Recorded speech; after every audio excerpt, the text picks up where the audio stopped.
Thank you everyone for attending this webinar on measuring event effectiveness. My name is Erica and I'm presenting this information to you on behalf of the National Engineering Month Ontario team. As you might know, it's a coalition of organizations that puts on National Engineering Month in Ontario. Very happy to be doing that again this year. I have Alan and Shivangana working with me, doing a lot of the coordination and sort of logistical details, help working with you, the event organizers, to make everything as smooth and efficient and as powerful and strategic as possible in terms of the impact we're trying to create as part of the National Engineering Month campaign. So we're going to be talking about that a little bit further on. But first of all, I just want to introduce our partner organizations whose logos you see here on the screen: the Ontario Association of Certified Engineering Technicians and Technologists, Professional Engineers Ontario, Engineers Without Borders Canada, and the Ontario Society of Professional Engineers. It's a great thing that all these organizations get together and work from the same strategy to achieve a very strong and exciting public campaign. So here's what we're going to talk about today. We are going to talk about, sort of in a general way, why are we measuring, what's up with having a scorecard, how the scorecard works. We're going to introduce another tool that is the participant survey, and what the next steps are, as well as some time for questions and answers afterwards. So the things that we measure, or the reasons why we measure rather, are that we want to figure out how great events are run. We know that if we want to have an impact, we want to inspire the next generation of engineers and engineering technicians and technologists. We need to know how to do that. What is the truly most effective way to do that? We want to continue to improve year after year. We want to achieve our goal, changing public perception, making sure people don't sort of look at you with a blank stare in their eyes when they ask what engineering and technology are all about. We want to break stereotypes, and we want to know the best way to do that. Obviously, we want to be critical thinkers. We are critical thinkers. We work with data. We work with problem solving every day in our professional lives. So it just makes sense that we should work with data when we're doing engineering and technology outreach as well. So as far as the reasons for a scorecard, we can track the performance. And, some people might say, well, it's really hard to do. How do you know if it's a good event or, just an okay event? Well, we've figured out a way to do that. We can drive improvement year over year. We can create structure for planning and coordination.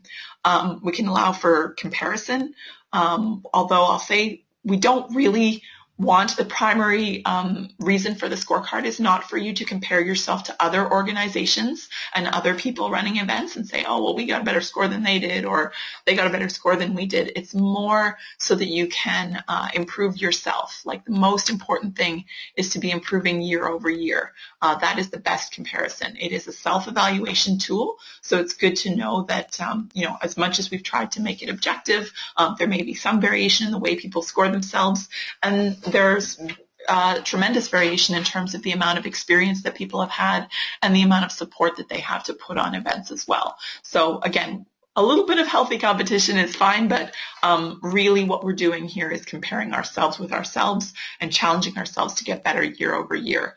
It's also great for us from a data reporting process.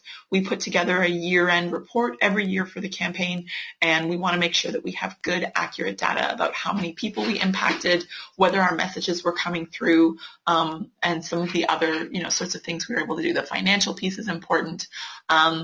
So we get that information, and we're able to put together a very powerful year-end report, which we then take back to our sponsors and say, look, this is what we did with your money. These are all the great things. And then ideally they sponsor us again the following year. So this is really a contribution that we're making to the campaign. Just FYI, we used to have something called the post-event survey.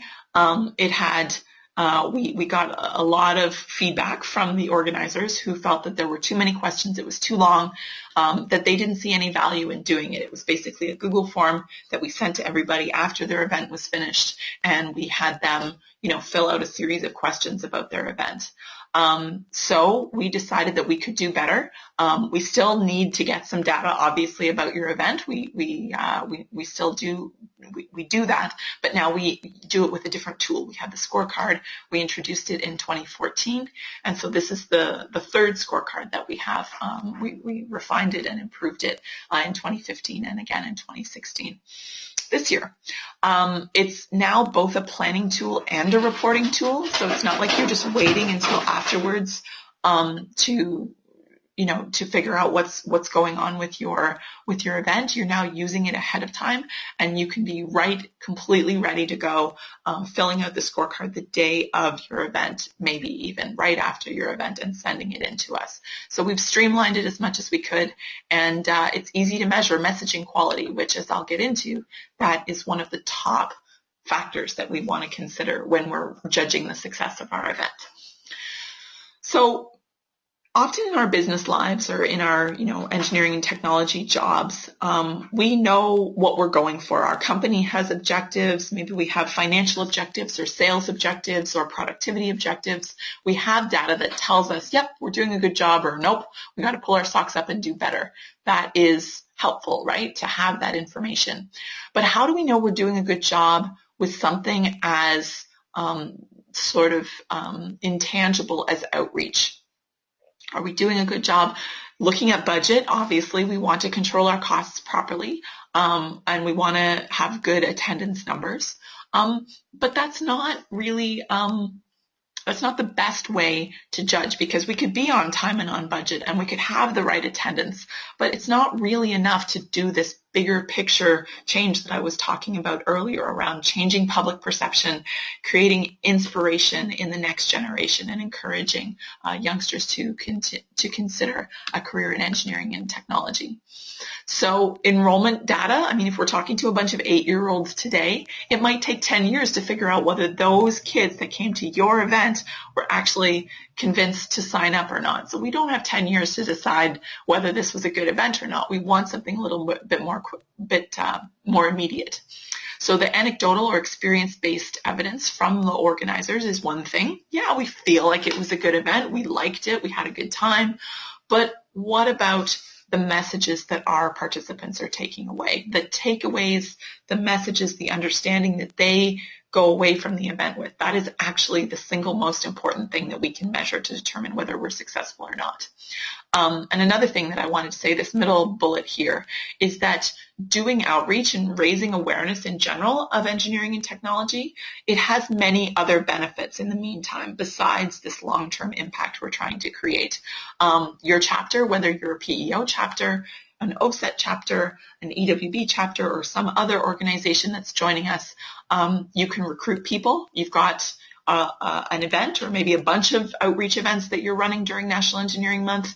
This is a great opportunity to reach out to some members in your organization who may not have been active, get them to volunteer, get them to come out. Everybody loves, working with kids and doing that fun outreach stuff. That's great. You build relationships, you develop leadership capacities even within your team, you build community. There are lots of other, side benefits along the way. And if you've already organized with National Engineering Month, then you already know this. But these are some other sort of side benefits that we get.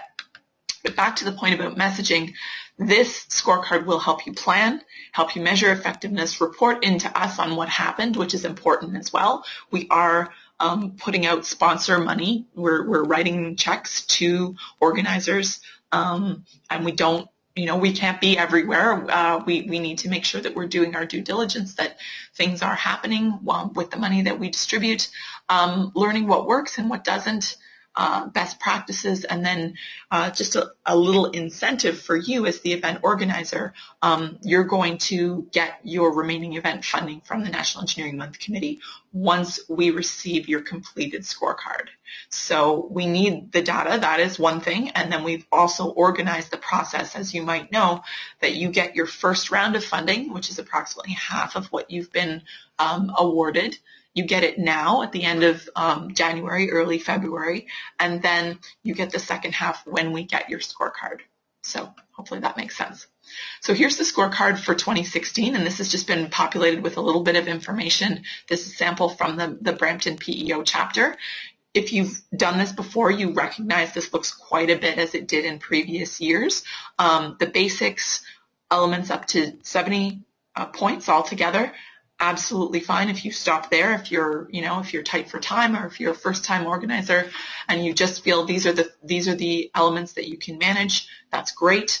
But then if you want to challenge yourself to take it to the next level, looking at these advanced things, and then we've created some bonuses, and you'll see there are a few more bonus elements in here this year. And so we're going to dive into detail on each of these. Score is out of 120, and as I mentioned, it's really up to you. It's a self-evaluation tool. It's a reflection tool, and we hope that it creates valuable conversations for you and your team. So I'm going to throw it to my co-op student, Shivangana, who is on the call as well here. Shivangana, I think I'm just going to unmute you, and then you can explain to our attendees here on the call today how the checklists work. Go ahead.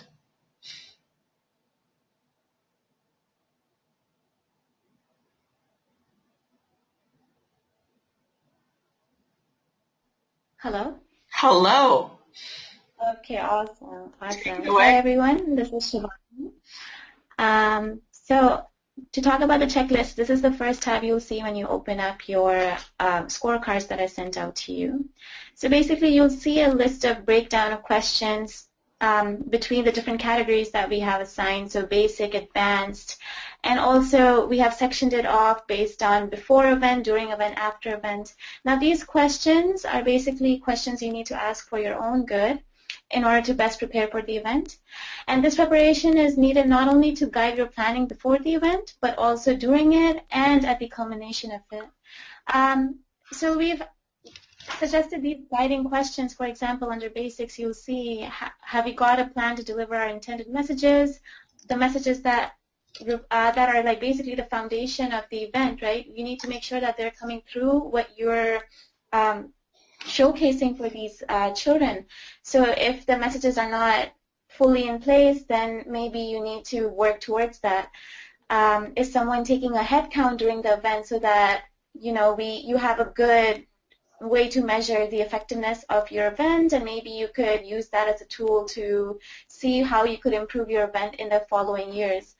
Any other questions include, have we paid for the venue? So figuring out those kind of logistics as well. So these are basically questions to help you have the smoothest event possible.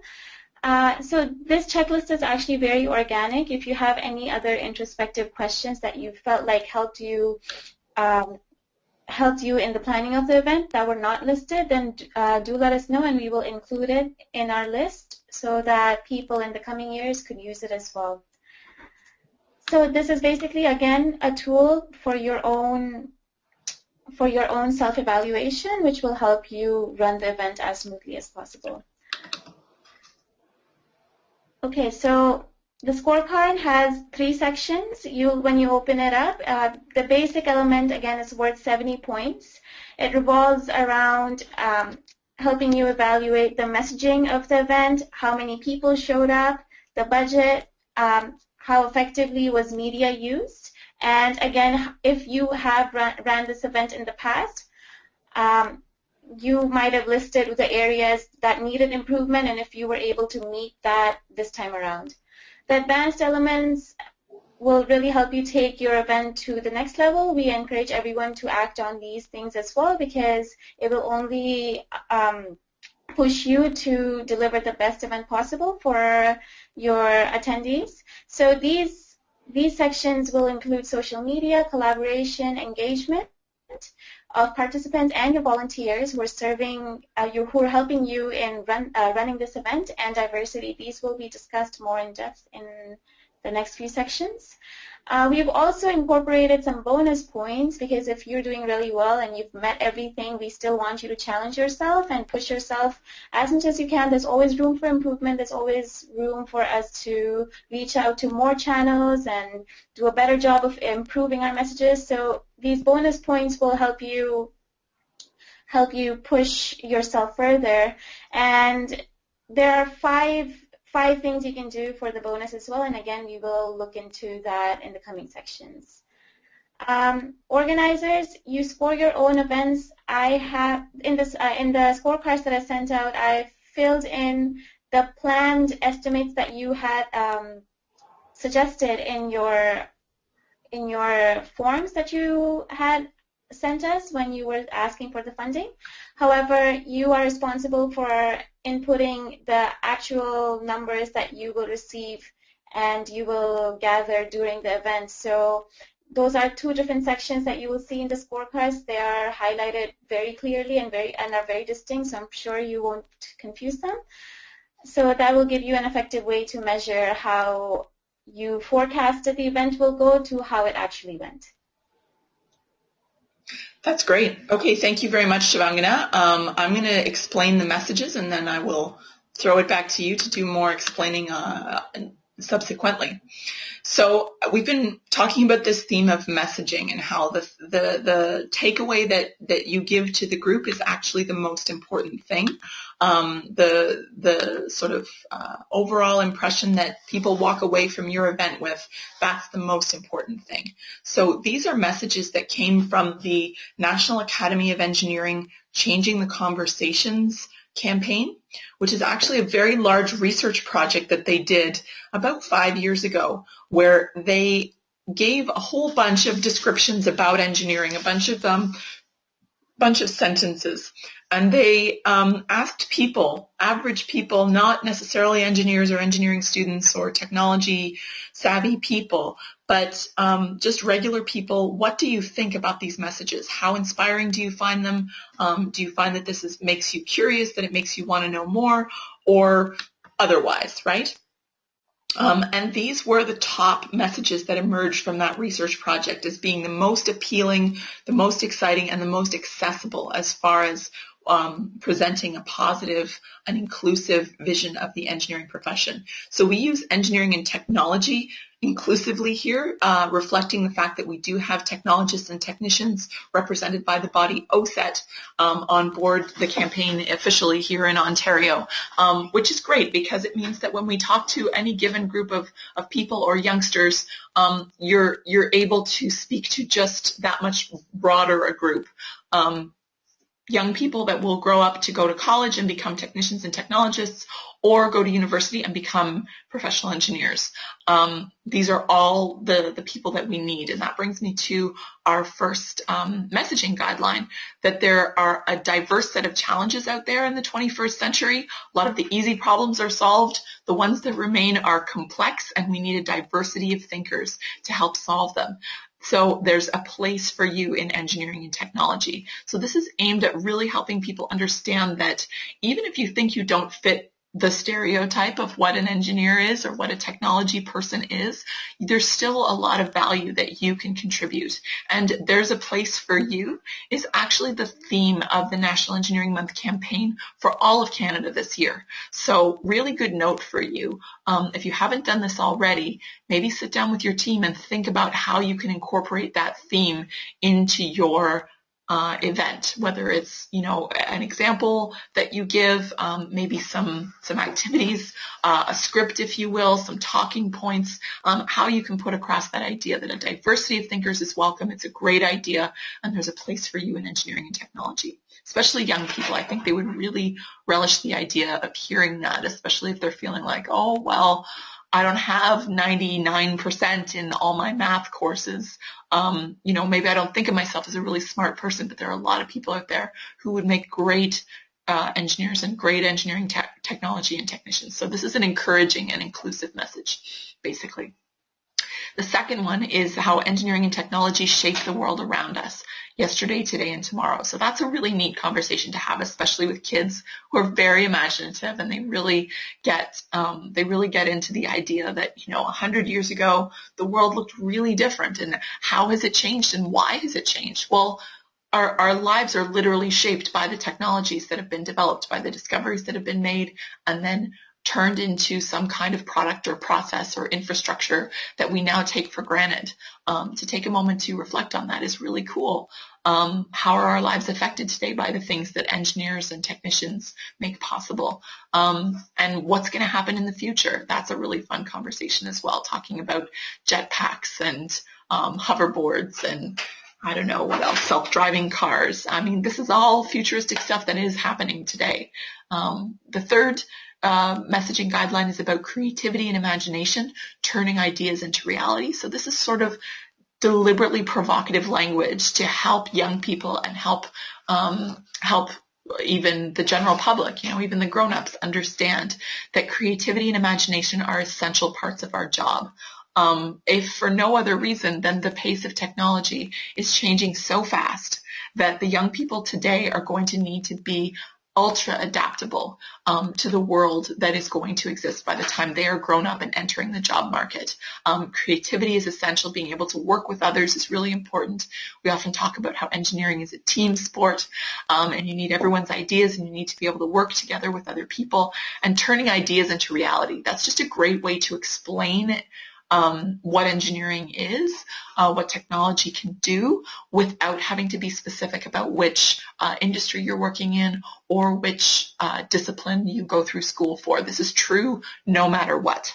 So note, we're not digging into the technical details. We're not speaking to young people and to the general public in a way that we would necessarily to our peers and our colleagues.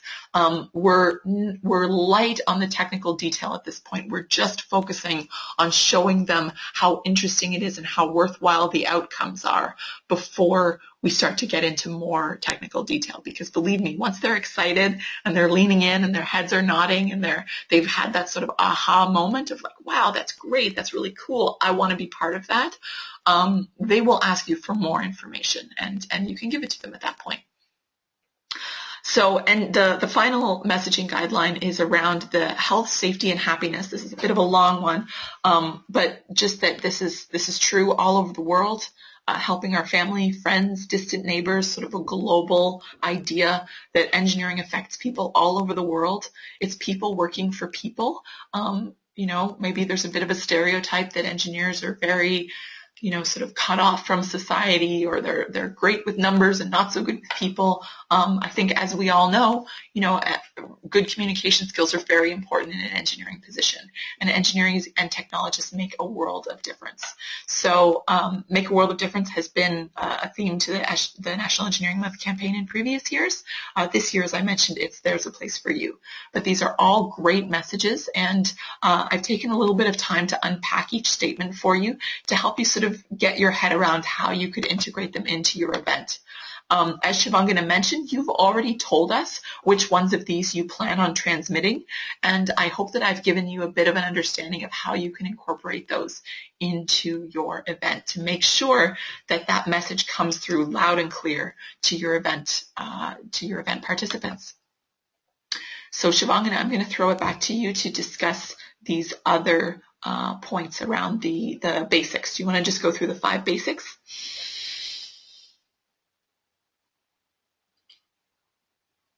Yeah. All right. So, can everyone hear me? I can hear you. Yeah, conscious. You're good.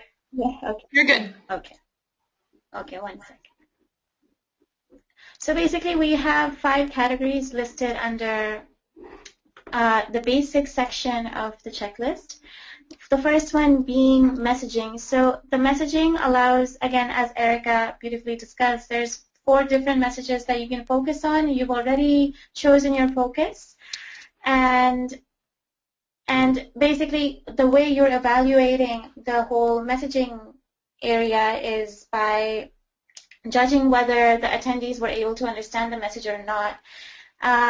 So you've already done the before part. In the actual presentation in your actual event, you will try to administer the messages as effectively as possible through the activities you do or what you talk to the viewers about. And after that, you give them the survey, and through that you can collect very effective data that will help you see whether these points were met or not. And once you have that information, as honestly as possible, you can input that into the scorecard. Again, we need to remind you that this is a self-evaluation tool.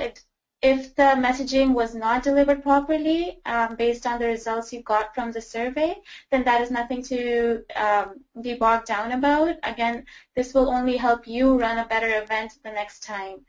Sometimes also unintended messaging, it can be positive as well. It can be reported through the messages. So don't be scared to incorporate that somewhere and write that down and say that, hey, our messages actually, we were able to deliver more messages than we actually planned. So that's also one thing to look out for. Again, see, this shows an example of one of the responses that someone suggested in the messaging survey. So the question asked was, do you think engineering has an effect on our safety? And the response was yes, with an answer that said engineers solve problems, and if there is a problem that concerns our safety, they will solve it. And this corresponds to one of the key messages that was intended to be delivered, and that is safety, health, and happiness makes a world of difference. So that's kind of cool that the audience was able to grasp that and report that back to you. Okay. So this is how the scoring works. Again, this is a subjective topic that we've tried to make objective through the use of the scorecard. So we trust you to use your best judgment while evaluating yourself. If the audience reported all the intended messaging that you wanted to deliver, then perfect, 20 points. If some of them are reported, then 5 points each, and the rest is fairly obvious. If there is some negative messaging that I was talking about previously, then you will have to deduct some points from yourself. Again, being as honest as possible will only help you succeed in this event and improve yourself further. The next thing is the number of attendees. That's the second thing you'll do in your basics part of the spreadsheet. Initially, before this year, we used to deduct marks if you had more attendees than planned. However, we listened to your feedback and we have taken that system out. Now, if you have more attendees attending the event than planned, then that's fine. You will not get any bonus marks for it. You will get the highest possible score, that is 15. If your number of attendees is 25% less, then you get 12 points, subsequently 40% less, 8 points, and it just keeps decreasing. And if you fail to meet the target by more than 50%, then you will unfortunately not get any points at all. Again, actually, this is not so unfortunate because it will only, again, help you better plan your event the next time. So honesty is the best policy in the scorecards for your own benefit. The third point is budgeting. Before the event begins, you need to create the budget and prepare for the event, and you don't really need to do anything about it during the event. However, after, you need to see whether you were, if you successfully met your budget foreshadowing, and you have to report that data back onto the scorecard. If you meet the budget, perfect, get 15 points for doing so. Under budget is also perfect. We will not ask you for the funding, the leftover funding that you may have. If you are under budget, we will not ask you for the funding back. You can do whatever you want with the money. We will not ask you to report, give the money back to us. You can use it towards other things for the event.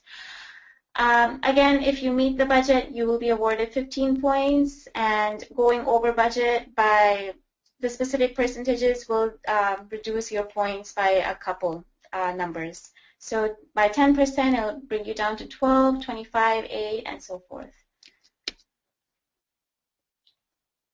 The next thing we've included in basics is the media. So using the checklist, you can see what you can do to incorporate media into your event. It would be very awesome for your own event, for its publicity, if you can invite local media to the event to get awesome coverage so that for next year you can have more people drawn to it. A good thing to do would be to designate a media coordinator on your team. This way you can have more people involved in your event. You can reach out to your coworkers and have them help you out with this. So those are the things that you need to take care of before the event. During the event, you actually execute taking the photos and videos. And if local media is there, you can even give them interviews to publish to the public. After the event, you can do things such as create and post an event write-up on your chapter website, just so you have a good record of how your event went, and also for promotional purposes for the following year. Another cool thing you can do for us and for yourself is to share event pictures on the NEM Ontario Dropbox. We would love to see, we can't be at more than 300 events simultaneously during the course of March, but we would love to see through your eyes how the event went and how the experience was for the audience, and pictures would be a fantastic way for us to see that. Again, so we have a media key. This is all in the spreadsheet. So you get 2 points for doing each of those things to a maximum of 10 points. We have included what you have aimed to do for the event in the before tab, and you will write down what you actually did in the after tab, and that's how your points will be calculated.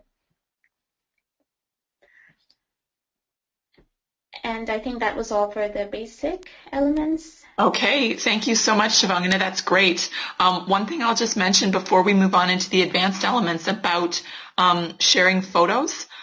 When we do get photos from you, from the event organizers, sometimes we like to use them in publications such as the year-end report or place them online on our website. In that case, it is important that we do know whether you've got a photo release signed by the participants. We certainly don't want to get into violating anyone's privacy, someone who doesn't want to be photographed, who doesn't want to be seen publicly, who doesn't want their kids to be seen publicly. For whatever reason, we need to make sure that we're aware of that if we don't have their consent.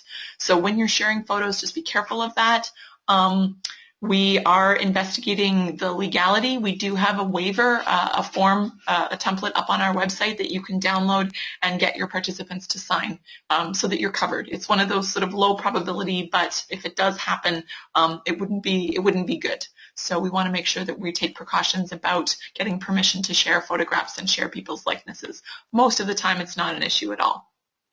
So we will jump into the advanced elements now. There are 35 of them, and yeah, that adds up to 35. So if you're feeling like, wow, that's an awful lot, I've got my hands full with the basic elements, I don't think I can handle any more, that is totally fine, just to focus on delivering those elements well.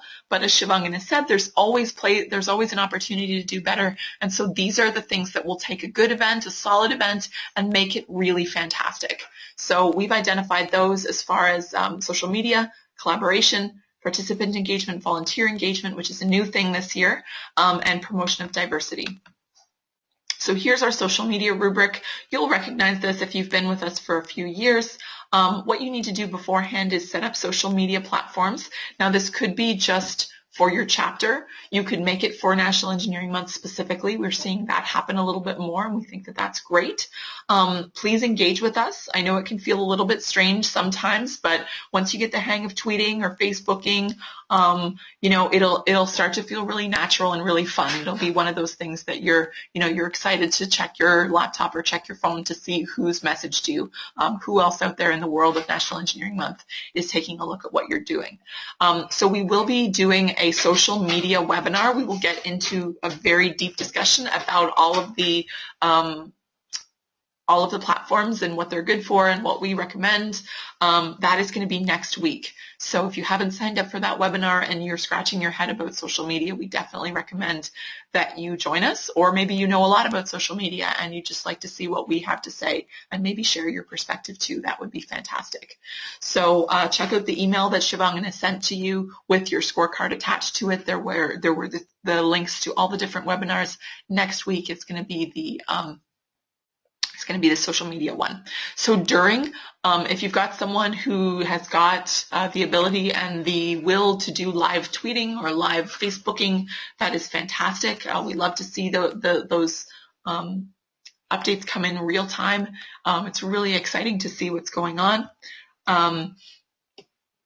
You can also, afterwards, you can upload video footage, you can share them with us, or engage with other event organizers. That's a really fun thing to do. So here are the ways to reach out to us: Facebook, Twitter, Instagram, which I'll be honest, we haven't totally cracked the code on, but we're running some experiments and it's getting better. Any Instagram experts in the crowd, please show yourselves because we'd love to know. And hashtag NEM 2016 is where all the action is. That's the hashtag that people across the country are using. So it's pretty exciting to look and see what all the other organizers are doing, what people are talking about, what people are thinking about as they celebrate National Engineering Month. So the rubric for this one, the way that you score yourself is pretty straightforward. Count up the total number of posts that you shared that have the hashtag NEM 2016 included. Give yourself 2 points for each, up to a maximum of 10. So here's an example. Here's us, here's Inspire, which is an organization that we have that does really great outreach with Girl Guides and Boy Scouts. They said they got their kids together, hashtag NEM 2016. So right away we know that that pertains to this year's campaign, and the excitement is starting to build. They've got their kids together, and this is really sort of a documentation of the start of their journey. And those kids are going to end up all across the province, inspiring and delighting lots of people. So that's pretty cool. Sometimes we ask people, luminaries that we have in our circle, how they will be celebrating National Engineering Month, and letting people know that Engineering Month is in March, just around the corner. And here's one about our theme: there is a place for you. So again, a reminder: engineers and engineering technologists and technicians are the people we're talking about as far as the Ontario campaign goes. So the next one is collaboration. And really what we were getting at here is the fact that, we're members year-round. Many of us are members of organizations such as PEO or OSET or Engineers Without Borders or OSPE members. We don't necessarily take the time to talk to other organizations about what they're doing or reach out to get their help.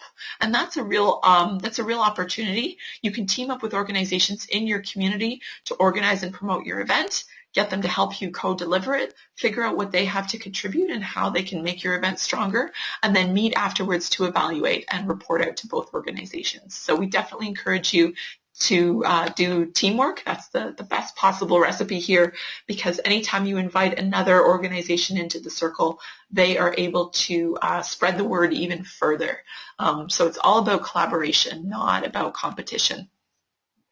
Teaming up with organizations, like I said, it earns you collaboration points, so there's another reason to do it. And I've got some examples. Whether you live in a big city or a small town, chances are you've got Girl Guides and Boy Scouts. You might have a YMCA, IEEE, maybe a service club like Rotary that could help you spread the word further about your event. Big brothers and sisters, you could promote to the young people there, or promote it to the big brothers or sisters as an event to take their little person to. Libraries, we've seen some organizers really successfully utilize libraries as a free public space that you can get the word out about your event. They even host the events sometimes. And again, depending on the size of the city you live in, you may have science centers or museums to promote to and team up with. Also local schools. Every community has a school in it, I'm going to go out on a limb and say. Local festivals or event calendars you can get on as well. So anytime you team up with an organization that helps you either put on your event, bring it together, or promote it, that counts as a collaboration. Don't forget about Actua Camps. They do amazing outreach across the country, actually, to young people over the summer. And then don't forget about the respective partner organizations that you are not a part of. They are also a great source of pulling support together for your event.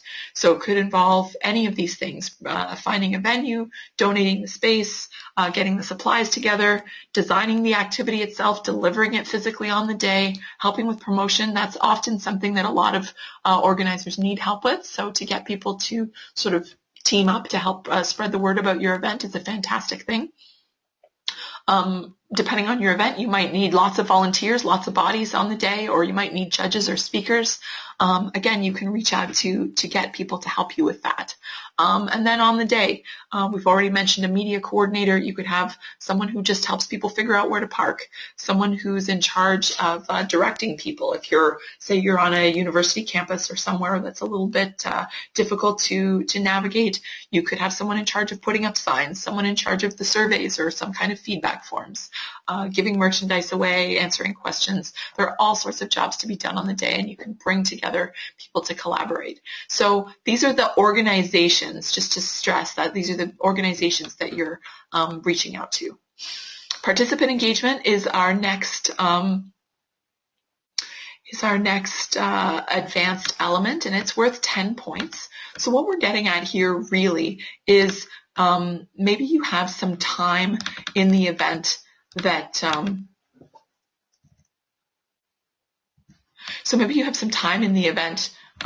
that is really a bit of downtime. You should have some something to do for your participants, maybe a mini game. Always when you're creating explanations as to what's going on in your activity, you want to make sure that you're using age-appropriate explanations, nothing too complicated, nothing that's going to make them feel intimidated, age and audience appropriate, I guess, because this applies to grown-ups too who are not familiar with engineering and technology lingo. We're trying to create a fun, inclusive, exciting space, which means that we practice giving explanations in the simplest way possible, simplest yet still truthful. And this is really a skill. So training your volunteers, maybe practice like I said, a script or a way to bring the messages across. That's going to pay off. During the event, you can ask questions of the participants, engage with them. Like I said, provide mini games. Maybe you've got a video playing in the background, or you give them a challenge that they can do on their phones, because just about everyone's on their phone these days. Challenge them to put something up, maybe post a photo or answer a question that you issue to them. And it absolutely is allowed to ask people if they want to stay in touch. Ask them if they want to give your email, they give you permission to stay in touch with them. Hey, can we contact you about next year's event or other things that we're doing in the community throughout the year? Why not use this as an opportunity to build community and to get some engagement from the people that are there? And the way that we're scoring this is not necessarily based on the number of activities or group or games that you did, but how well they work. Anywhere from 0 to 5. So you could give yourself a 1 or a 2, anything between 0 and 5. Basically, the participants were not engaged. These activities didn't really work. Again, not a big deal. This is a safe place to fail. If you feel that the activities didn't work, you didn't see people, sort of smiling and nodding, their eyes didn't light up, then you know not to try something different. You know that that's not the right formula. Or if 5, yes, it totally worked. Everybody was excited. This is awesome. We need to share this with other event organizers, and we definitely need to do it next year. Just a note from someone on the chat. Thank you, Damien. Yeah, we do need to boost up the Instagram.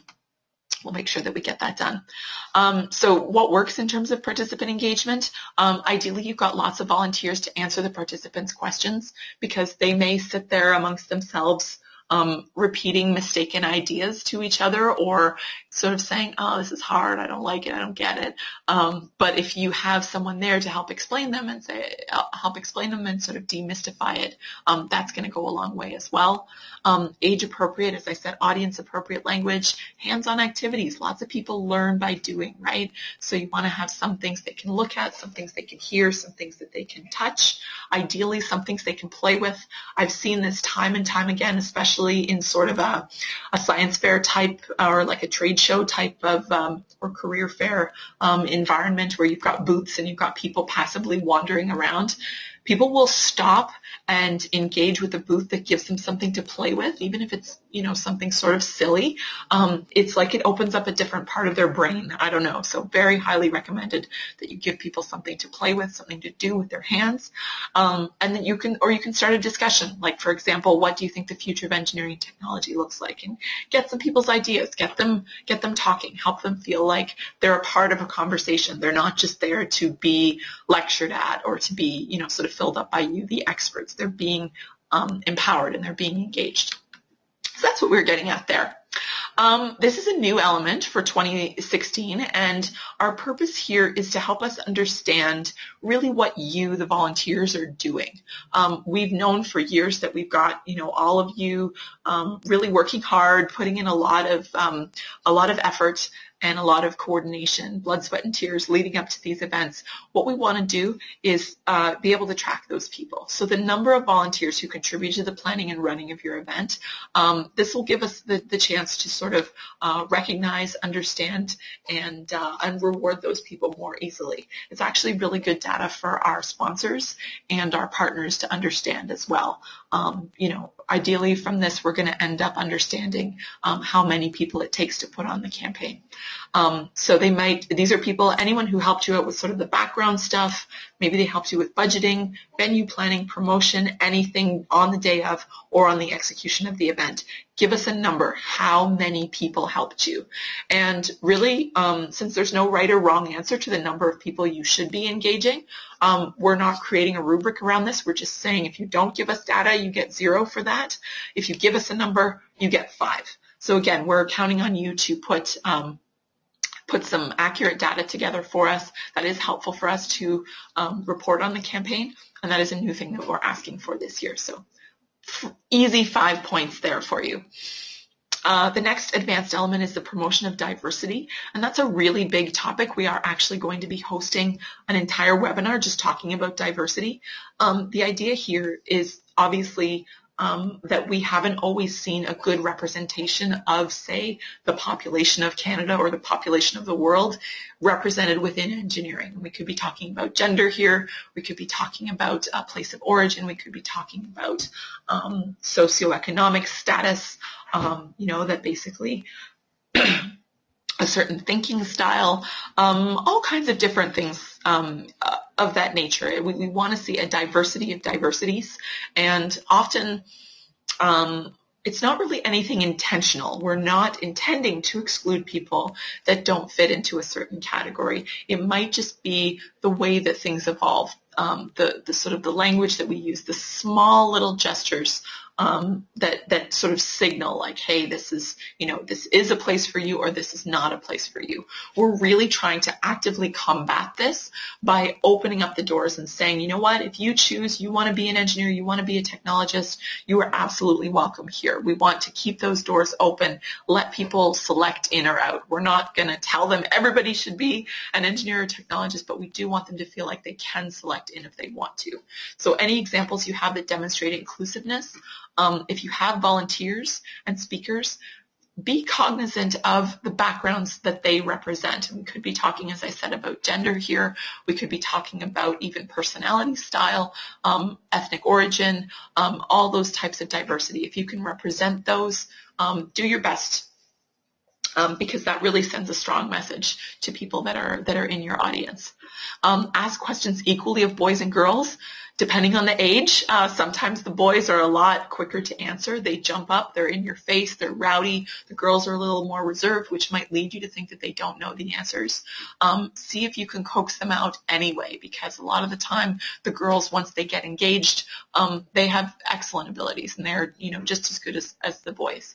And again, this is a big topic, but here are some small things that you can do using inclusive language, explaining the value of diversity. This is ideal if you have some kind of anecdote from your own experience, maybe a project you were on or some kind of work that you did, where, we really would have hit an iceberg if we hadn't had that other person's perspective, and a time where diversity was a source of power, a source of richness. And whatever your political views are, you have to admit that, our new government here in Canada is really walking the talk when it comes to diversity. We've got really good representation from across the population in our cabinet right now. So afterwards, you want to check the survey results. This is a bit of a hard thing to gauge, but these were just 2 ideas that we had. See if the girls and the boys are both answering equally. And again, this is a tough thing to measure, but we do have a survey tool that we're going to get into in a little bit. And reviewing the messaging with your volunteer team. So those are 2 things that you can do to figure out whether talking about diversity helped, whether it worked or not. This is our suggestion for how to score yourself. How many times Does your event mention diversity, use inclusive language, or communicate the importance of diversity? Give yourself 1 point each, up to a maximum of 5. And now the 5 points relative to the weighting of the other categories, this is not to say that diversity is not important. It's extremely important. It's just very difficult to measure. And so this is our sort of starting point of how we can, begin to incorporate diversity into our thinking, into our strategy. And, certainly as the years go on, we may reformulate our point distribution. So there are a few bonus things here, and Shivangana, if you're okay with that, I'd like to throw it back to you to talk through the bonus elements. Okay. So the bonus tab, we actually initially had 3 bonus questions. However, we've changed that to have 5, and each of them are now worth 3 points. So one of the first things you can do is create and post write-up on chapter website for media promotion. So again, just reflect on the event. If you have a chapter website, post it on there so that, again, you can just use that as a way to publicize your event for the upcoming year. And it will be a way for us to know how the event went, and you can make it as personal as you'd like. The other thing you can do is upload photos to the NEM Dropbox. Again, I had mentioned this before. It would be a fantastic way for us to get insights on how the event went through visual means, because we can't be at all the events as much as we'd like to be. Another thing you can do is quote participants, because I'm sure you'll have some interesting conversations popping up and bubbling up all around you. So this would be a perfect way for you to promote on social media using the NEM hashtag NEM 2016. And just discuss that, share it with the rest of us, because again, this is a nationwide movement, and together in Ontario, we're building up this momentum.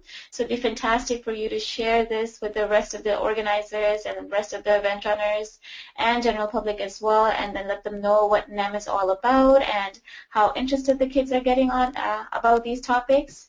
Another thing you can do is promote NEM as a whole. Again, you can use the NEM 2016 hashtag, and you can interact with the NEM Ontario Facebook, Twitter, and Instagram accounts. Links for these were put in the email that I sent out.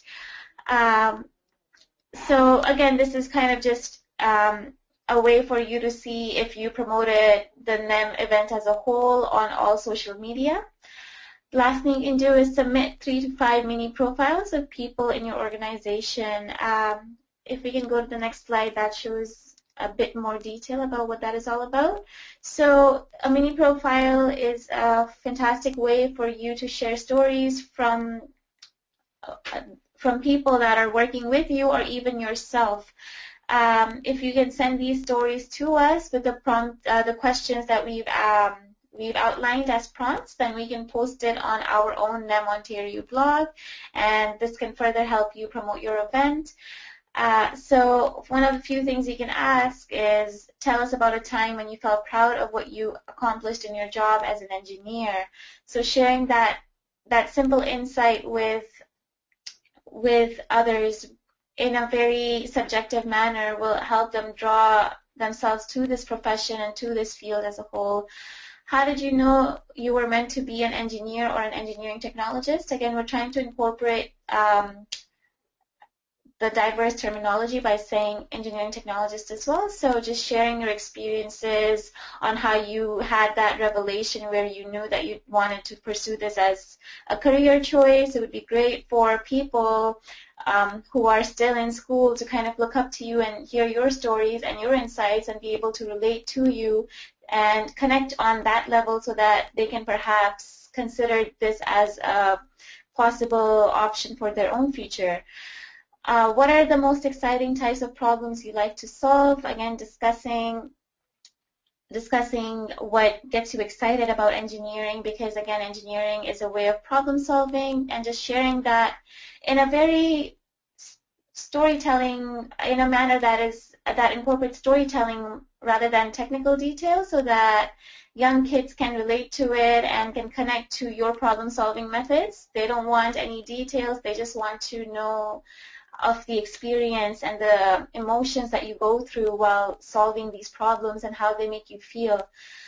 What's the coolest project you've ever worked on, and what was the result? Again, just guiding us through something that you are really proud of, one of your accomplishments, and this kind of ties in with the whole problem aspect too, and then at the end discussing with us what the result was. It's awesome to also talk about failures, because we need to let children know that engineering involves a lot of hard work, and there will be times when we fail, but it's all about how you raise from that and how you look past that and work through it. So all these questions will help you and us promote engineering as a profession, and will help deliver insights to all these young people that are out there.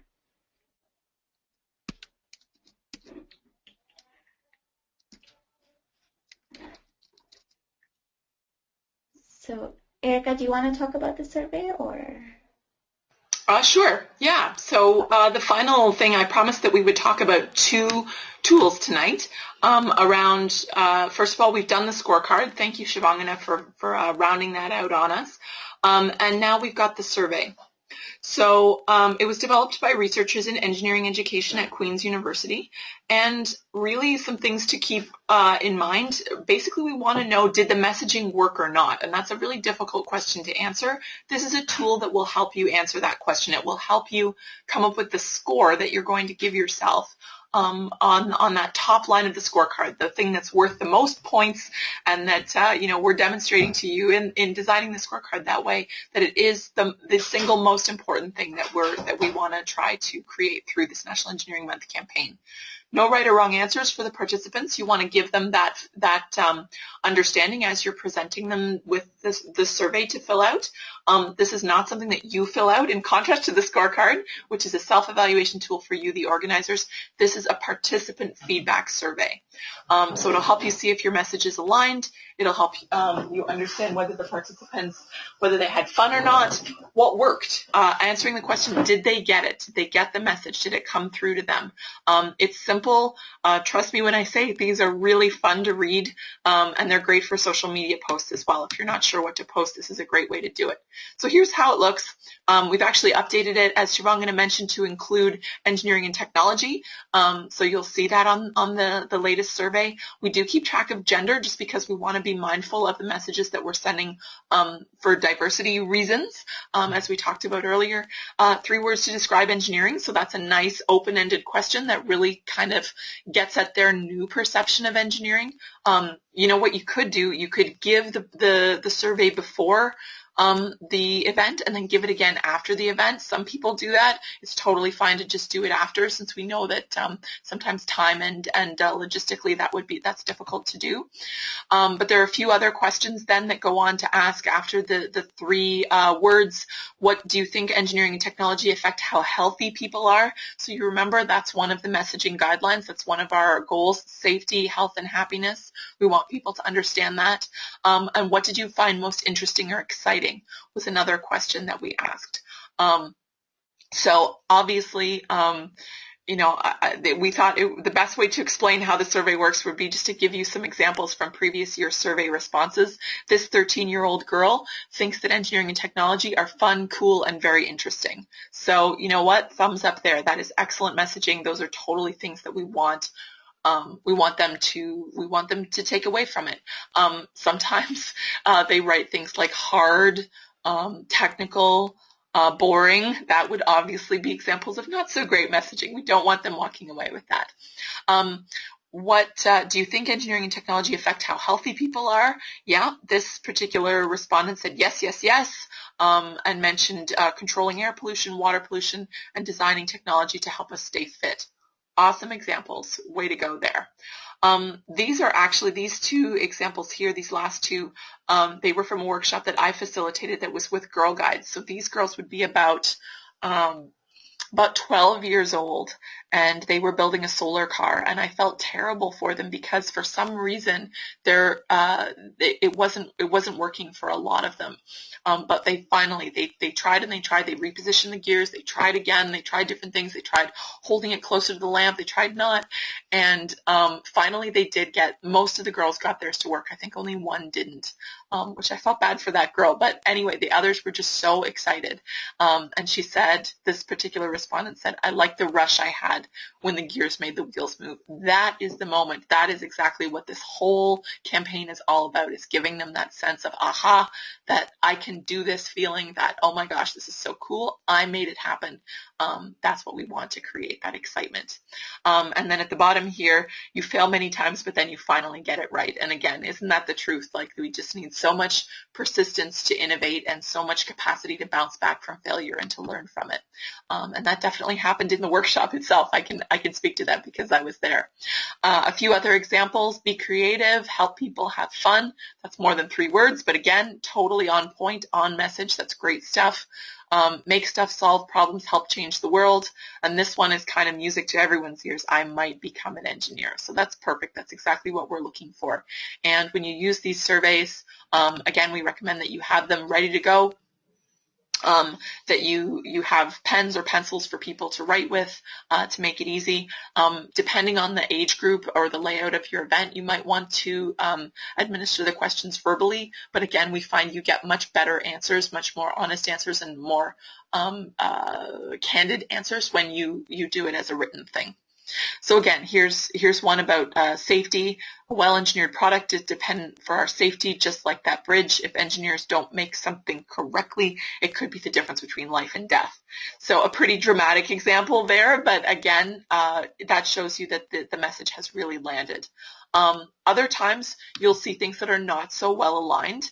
This is an example actually of a good one. Helps in harvesting food, getting water, many other things you don't expect. So that we've done a good job of talking about engineering as being about more than just building bridges, about more than just the typical things that people expect.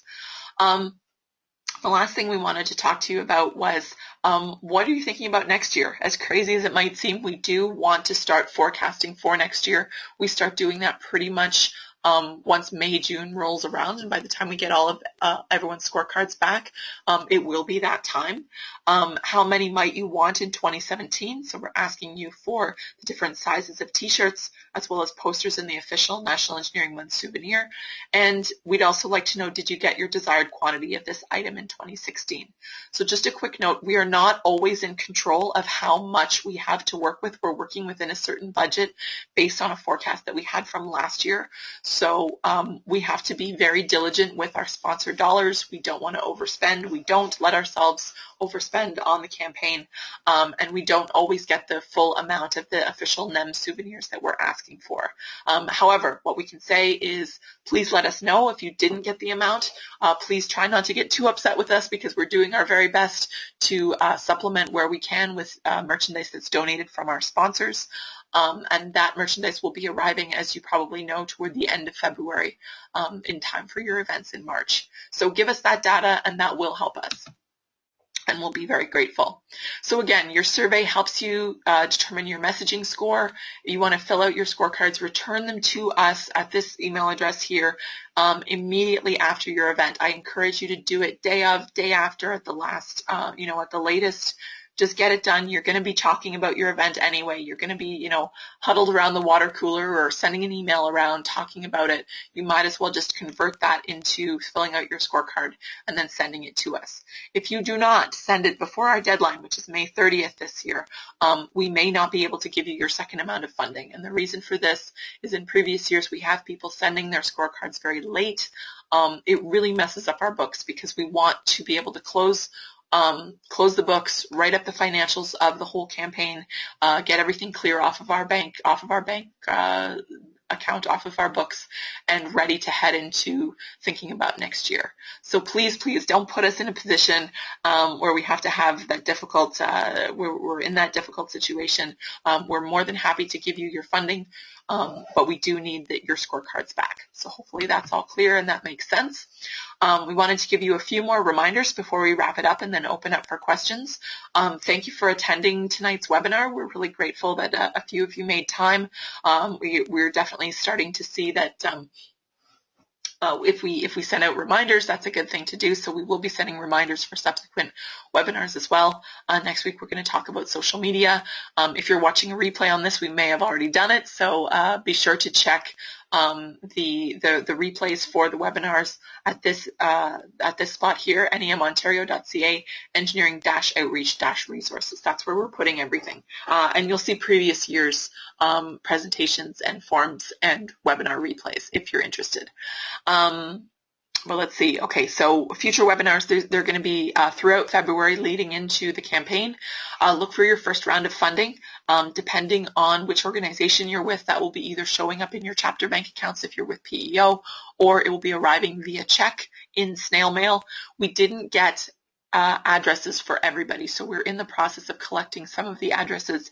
If you don't have your check yet, make sure we have your address, and that could explain it. Otherwise, you should have already received your funding check or receive it in the next couple of days.